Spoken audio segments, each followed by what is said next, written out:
bonsoir, je suis ravie d'être avec vous. Alors, vous avez pu suivre en direct cette conférence de presse, une session plénière de clôture donc tenue par les présidents français et kenyans. Nous avons également vu certains journalistes poser leurs questions directement au président. Pour faire court et justement pour parler de ce sommet qui vient de se clôturer, nous avons le plaisir d'avoir avec nous son Excellence l'ambassadeur Atea Abunaga, assistant adjoint au ministère des Affaires étrangères. Bonjour. Bonsoir. Bonsoir. Oui. Alors vous êtes spécialiste des relations multilatérales, vous avez beaucoup travaillé en Afrique. Oui. Quelle est la valeur ajoutée d'un tel sommet? Alors c'est une première déjà, un sommet France-Afrique dans un pays anglophone. Oui, oui, bien sûr. Bien, d'abord, ça c'est un élément important parce que le sommet France-Afrique avant était toujours bien en France ou bien dans un pays d'Afrique francophone. Les choses ont changé parce que maintenant, je pense que la France a une nouvelle vision de ses relations avec l'Afrique. Elle veut baser ses relations sur un partenariat positif, essayer d'effacer l'image qui existait à un certain moment. Colonialiste. Oui, colonialiste, et aussi de la France-Afrique qui avait quand même, c'était une image plutôt négative, hein, surtout pour la plupart des pays africains qui voulaient vraiment s'affranchir de cette sorte d'hégémonie française. La France maintenant veut prouver qu'elle est ouverte à tous les pays africains, pas seulement aux pays francophones, qu'elle veut développer sa coopération économique, technologique, culturelle aussi, avec tous les pays d'Afrique, que ce soit des pays d'Afrique francophone comme la Côte d'Ivoire, le Sénégal, le Cameroun, ou les pays anglophones comme le Kenya, bien sûr, le Ghana, l'Ouganda, l'Afrique du Sud, le Nigeria. Alors la France, qui est du vieux continent, l'Europe, dans l'Afrique, la plus jeune, le continent le plus jeune de tous les continents, on l'a entendu, le président Macron l'a rappelé, c'est un immense continent, plus jeune, plus fort. Est-ce qu'aujourd'hui, avec les crises que nous voyons à travers le monde, les Européens commencent à redessiner leurs alliances? Oui, oui, bien sûr. Je pense que ça se voit. C'est-à-dire que pas seulement la France s'intéresse à l'Afrique, mais aussi les autres pays européens comme l'Allemagne et le Royaume-Uni. Mais disons que quand même la France, elle a une forte présence en Afrique. On ne peut pas le nier. Hier même, le président français Macron a assisté à la signature d'un contrat très important de 700 millions d'euros entre l'armateur français CMA-CA, je crois, et les autorités kenyanes. C'est quelque chose de très important.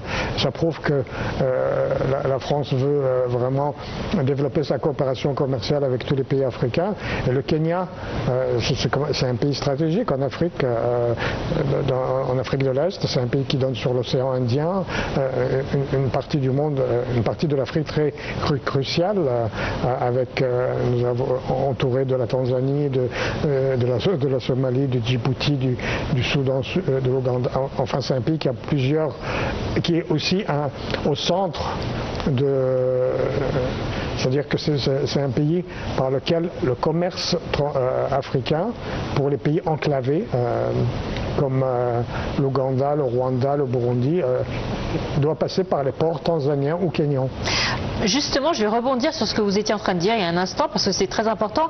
Vous avez parlé d'investissement et des contrats signés. Le président Macron a insisté il y a quelques instants justement sur ce contrat-là. Il a dit que d'hier à ce soir, dans tous les domaines, nous avons des résultats concrets.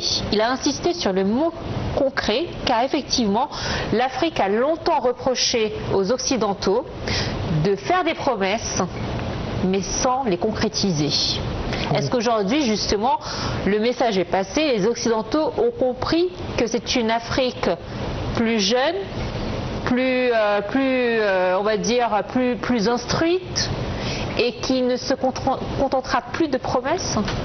Oui, bien sûr, vous avez raison, parce que en fait, qu'est-ce que ça veut dire que l'Afrique est plus jeune? Ça veut dire que la population africaine, dans une très large mesure, ils ont moins de 30 ans, la plupart des Africains d'aujourd'hui. Et l'Afrique compte 1,5 milliard de personnes.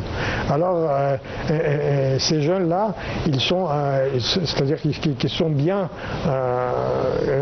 connectés à toutes les technologies modernes, l'Internet, l'intelligence artificielle, tout ça. C'est-à-dire que le dialogue ou le message qu'on essayait de faire passer il y a une quinzaine ou une vingtaine d'années n'est plus de mise aujourd'hui. On peut pas travailler sur ces anciennes idées, on ne peut pas se contenter de faire des promesses en pensant que les Africains vont oublier les promesses. Non, il y a maintenant plus de contrôle sur ça. Quand on promet, il faut you have to deliver, comme on dit en anglais. Il faut enchaîner, il faut prendre action et mettre à exécution ce qu'on a promis. Est-ce que l'Europe est en retard dans ce domaine par rapport à d'autres puissances? Personnellement, je pense que oui, parce que vous voyez maintenant ce que la Chine et l'Inde sont en train de faire en Afrique. Il y a beaucoup de projets d'infrastructure qui sont établis avec les entreprises chinoises, les entreprises indiennes, partout en Afrique, que ce soit dans les grands pays africains comme le Nigeria, l'Afrique du Sud, le Mozambique, la Tanzanie, ou même dans les petits pays. Il y a les projets d'infrastructure, il y a une présence chinoise très poussée, moi personnellement je connais bien le Burundi, j'ai travaillé là-bas, j'ai travaillé au Mozambique, aussi à Sierra Leone, et j'ai vu que la Chine elle est partout dans ces pays-là, l'Inde aussi, ils savent comment gagner à leur cause, pas seulement les gouvernements africains, mais aussi la population africaine. Ils ont usé de la politique douce? Oui, c'est vrai, ils utilisent le soft power, oui.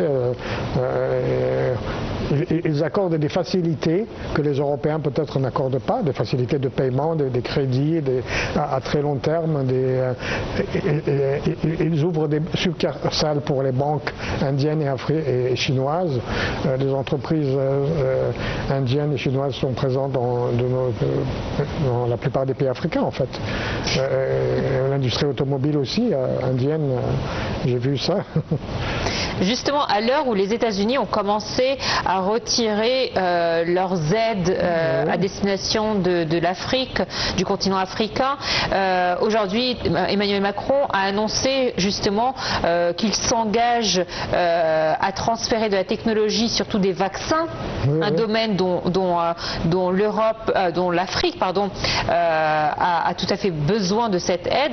L'Égypte a devancé la France, puisque nous savons que l'hépatite C, par exemple, l'Égypte a partagé il y a quelques années son expérience et a pu justement commencer à distribuer des vaccins en ce sens dans le continent africain et a commencé à faire des partenariats en Afrique. Est-ce que vous voyez aussi qu'il y a une volonté interafricaine de s'autosuffire? Oui, bien sûr, vous avez raison.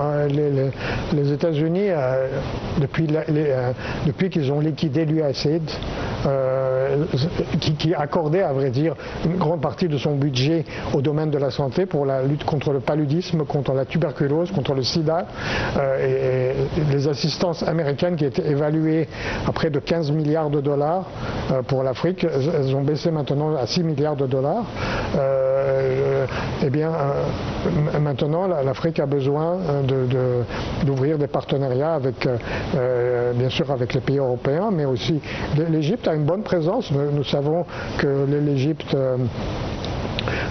est particulièrement intéressé à aider les pays africains frères dans le domaine de la santé, dans le domaine des infrastructures, dans le domaine du réchauffement climatique, dans le domaine agricole, l'irrigation, l'énergie. Nous avons des projets avec beaucoup de pays africains. En plus l'Égypte a ses outils parce que nous sommes membres de la COMESA. Nous avons ici l'agence de la COMESA pour l'investissement, elle est basée en Égypte. Le Import-Export Bank, il est basé au Caire. Récemment, dans le domaine de l'énergie,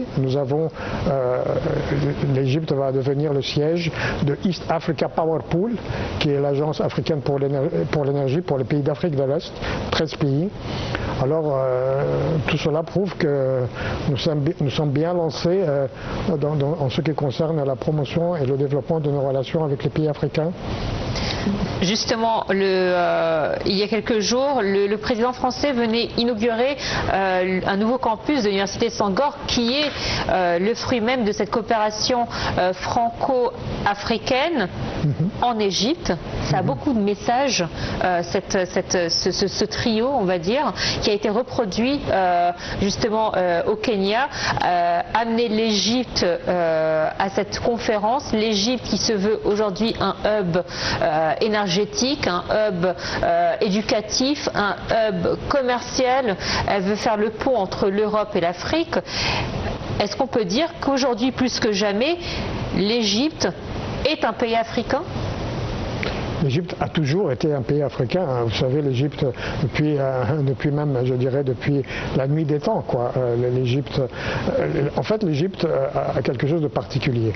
C'est un pays qui est un pays africain, un pays arabe, un pays islamique et un pays méditerranéen. Alors, tout cela donne à l'Égypte un caractère particulier qu'elle peut, c'est-à-dire qu'elle peut diversifier ses relations avec sur toutes ces dimensions, la dimension arabe, la dimension européenne, la dimension, je veux dire, méditerranéenne plutôt, la dimension africaine. Nous avons une présence sur le terrain, c'est-à-dire il y a beaucoup d'ingénieurs égyptiens, beaucoup de médecins égyptiens qui travaillent dans les pays africains et qui sont d'ailleurs financés par ce que nous appelons l'agence égyptienne pour le partenariat au développement, Egyptian Partnership Development Agency, Egyptian Agency for Partnership Development, qui renvoie des cadres aux pays africains. Ce sont des ingénieurs, des agronomes, des docteurs, des médecins, mais des médecins spécialisés. Et ça ne date pas d'aujourd'hui. Ça ne date pas d'aujourd'hui, ça existe depuis une bonne quarantaine d'années. Mais disons que maintenant, pas seulement on envoie des cadres, mais aussi on construit des projets, on aide les Africains à établir.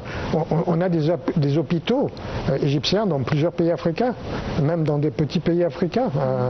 Il y a des hôpitaux égyptiens, il y a des docteurs égyptiens, il y a des professeurs d'arabe, des professeurs même de langue, d'anglais, de français, même des éducateurs sportifs. Alors, il y a eu une période où effectivement l'Occident fermait sa porte à l'immigration avec la montée de l'extrémisme. Aujourd'hui, ou peut-être dans un futur proche, l'Europe aura besoin de cette main-d'œuvre africaine de par sa population jeune, cultivée, éduquée et aussi formée. Oui, bien sûr, vous avez raison.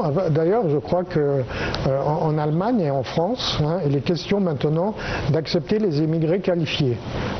Et les émigrés qualifiés, c'est-à-dire que ce sont des électriciens, des mécaniciens, même des menuisiers, des cadres, peut-être des docteurs, des médecins, parce que l'Europe elle a un problème, c'est le vieillissement là-bas.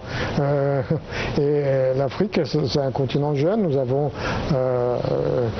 des nouvelles générations qui sont de plus en plus qualifiées, qui sont plus capables de travailler avec les nouveaux outils de la technologie moderne, l'intelligence artificielle, l'Internet, les ordinateurs, toute la technologie de pointe. Personnellement, je sais que les gens qui sont plus jeunes que moi se débrouillent beaucoup mieux que moi dans ces choses-là. On a l'impression qu'à la naissance déjà, les enfants sont formés à la nouvelle technologie. Oui, exactement. Ils sont nés avec un ordinateur à la main déjà. C'est ça.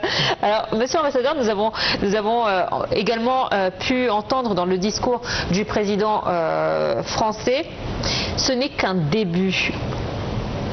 Donc, est-ce qu'aujourd'hui la France a décidé de changer sa façon de parler, de sa façon de penser en s'adressant au continent africain, c'est-à-dire qu'il y a eu beaucoup de tensions également. Il faut pas, les gens ont certainement suivi. Il y a eu des tensions par rapport aux anciens pays qui ont été colonisés par la France, colonie, oui. qui ont demandé, par exemple le Mali, qui a demandé à ce que les forces françaises quittent le pays. Une réaction qui a été partagée par d'autres pays. Est-ce qu'aujourd'hui, effectivement, la France veut changer cette étiquette qu'on lui a souvent collée, à raison, pour aujourd'hui se positionner en tant que partenaire sérieux? Oui, bien sûr, ce que je dis tout à l'heure, c'est-à-dire que le président Macron a un message, nous avons changé de vision. L'Afrique n'est plus le précaré de la France. Avant, c'était l'Afrique francophone. Ça n'existe plus, quoi. Ce précaré francophone ou France-Afrique. Même si le pays le plus francophone au monde est un pays africain. Oui, oui, bien sûr, la RDC, bien sûr. Mais vous savez, pour être franc, moi j'ai travaillé dans des pays africains francophones. Pas tout le monde parle français. Les gens, la population n'est pas censée être francophone. Bon, les cadres, ceux qui sont à l'université, à l'école, oui. Mais dans certains pays africains, le taux d'alphabétisation ne dépasse pas 20%. Dans d'autres, il est plus élevé, je ne nie pas. Mais cela s'applique aussi bien pour les pays anglophones que francophones et même les pays de langue portugaise, comme le Mozambique et l'Angola. Alors maintenant, la France veut un partenariat fertile, positif, veut donner une image que ce n'est plus le pays colonisateur qui veut contrôler les pays qui étaient dans son précaré, non. Il veut travailler, la France veut travailler avec les pays africains, qu'ils soient francophones ou anglophones ou lusophones. Il faut un partenariat pour mener à l'avant cette coopération avec l'Afrique, Africa Forward. L'intégration de l'Afrique au G20, c'est une proposition qu'a faite le président français. Est-ce un fantasme? Est-ce que c'est réalisable? Disons qu'il y a eu quelque chose d'important, c'est que le dernier sommet du G20, elle était en Afrique du Sud, c'est un pays africain. Oui, il faut bien que l'Afrique soit présente d'une manière permanente au G20. L'Afrique, c'est un continent d'1,5 milliard de personnes. C'est un continent qui est très riche en minerais, comme l'uranium, le nickel, le cobalt, le phosphore, les diamants, enfin tout ça. L'Afrique est vraiment, elle a des potentialités énormes. Ce n'est plus. Et puis il faut dire quelque chose. L'Afrique, pourquoi il existe ce sommet Afrique-France, mais aussi parce qu'il y a aussi de l'autre côté un sommet Afrique-Russie, Afrique-Chine, Afrique-Inde, Afrique-Japon, le TICAD. Tout cela prouve que, et aussi les pays d'Amérique latine aussi s'intéressent à l'Afrique, parce que la distance entre le Sénégal et le Brésil n'est pas très grande. Hein. C'est vrai.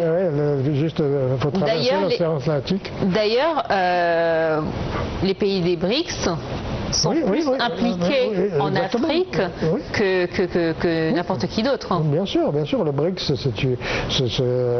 il y a maintenant plusieurs pays africains dans le BRICS, comme le Nigeria, l'Égypte, l'Afrique du Sud, bien sûr, qui est un des membres fondateurs du BRICS. Et le Brésil aussi s'intéresse à l'Afrique, avec le président Lula qui accorde beaucoup d'intérêt au développement de son pays, et aussi du développement régional. Et il y a aussi un domaine très important, bien sûr, le réchauffement climatique. L'Afrique est confrontée à un défi là, et nous avons besoin de plus de coopération avec les autres partenaires.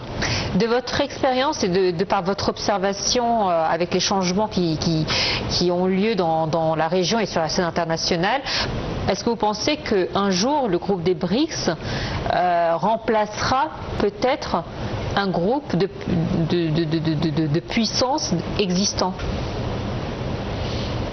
C'est possible, ce sera quand même un processus à long terme. Ça va prendre du temps. Oui, ça va prendre du temps. Le BRICS, il se développe, mais avance un peu lentement. Il faut dire la vérité. À cause de la monnaie notamment. Oui, bien sûr, il y a un problème de la monnaie, le problème actuellement, bien sûr, les contrôles financiers, le dollar domine toujours. Une des idées du BRICS, c'est d'essayer de trouver une alternative à l'hégémonie du dollar. Le yuan pourrait le remplacer? On voit une montée en puissance de la monnaie chinoise. Oui, c'est possible à long terme. Oui. En tout cas, la Chine, tout le monde le prédit, deviendra très bientôt la première puissance économique du monde. Si la Chine devient la première puissance économique du monde, sa monnaie aussi pourrait devenir la première monnaie du monde. Il ne faut pas exclure cette possibilité. Après, c'est vrai que ce n'est pas difficile d'imaginer un autre scénario que celui-ci, puisque si, comme vous l'avez très justement dit, la Chine est très bien implantée en Afrique. Bien sûr. Elle est implantée à peu près partout. Elle ne s'immisce pas dans les conflits politiques. Exactement. Elle a plus des intérêts économiques et commerciaux avec les pays. Donc aujourd'hui, effectivement, si on embête la Chine ou qu'on ferme la porte à la Chine, tout le monde sera embêté parce qu'on est dépendant de la Chine. On l'a notamment vu avec le coronavirus. Lorsque le commerce s'est arrêté, on avait l'impression que c'était la fin du monde.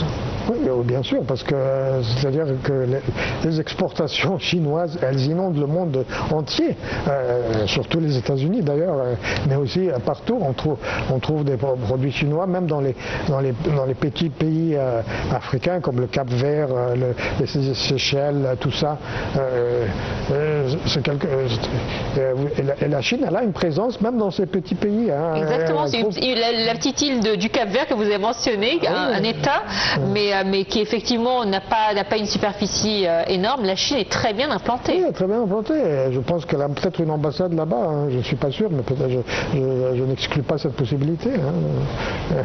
Alors, en tout cas, elle a une ambassade dans d'autres petits pays comme les Eswatini, qui était avant le Swaziland. C'est un petit pays enclavé entre le Mozambique et l'Afrique du Sud. Eh bien, ils ont une ambassade, c'est un pays anglophone, mais la Chine est aussi présente là-bas. Votre Excellence, j'ai pris plaisir à partager cette édition avec vous. Je rappelle donc qu'était avec moi l'ambassadeur Anthony Abounaga, assistant adjoint au ministère des Affaires. Il faut dire ex-assistant adjoint. Effectivement, ex-assistant, vous avez très bien fait de le mentionner. Donc au ministère des Affaires étrangères, merci infiniment à vous. Merci à vous aussi. Très belle soirée à vous. Merci bien. Quant à vous, très chers téléspectateurs, on se dit à la semaine prochaine et à très bientôt.